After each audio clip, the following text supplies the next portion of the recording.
من كانوا وحيث كانوا አሉ እኔ ዘንድ ከሁሉም ሰዎች በላይ ተወዳጅ ሰው አላህን የሚፈራ ነው የትም ይሁን ማንም ይሁን አሉ ነብያችን ሰለላሁ ዐለይሂ ወሰለም ለሙዓዝ አንድ ትልቅ መልእክት የነገሩት ነበር ሙዓዝ ሆይ አንተ የኔን ሪሳላ ይዘህ ትቀጥላለህ ከመዲና ከየመን ስትመለስ ግን አታገኘኝም ይሆናል እኔ ባልፍ እንኳን ሪሳላዬ ይቀጥላል ያሉት ነበር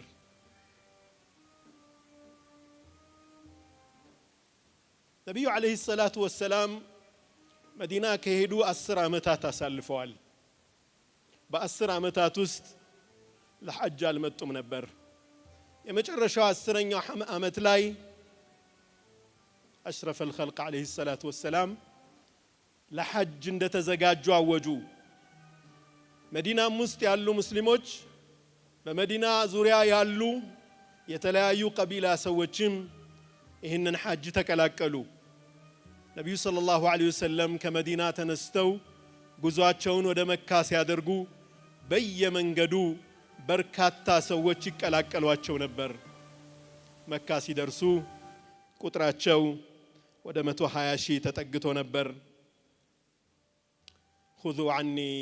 مناسككم አሉ ይሄው እንዴት ሐጅ እንደምትፈጽሙ ከኔ ውሰዱ አሉ እያንዳንዱን የሐጅ ስርዓት ያስተምሩ ጀመር መዲና ላይ እሳቸውን ተክቶ እንዲቀመጥ አቡ ዱጃናን አስቀምጠዋል ጠዋፍ አደረጉ የመጀመሪያውን 3 ዙር ሳምሶማ አደረጉ 4ቱን ዙር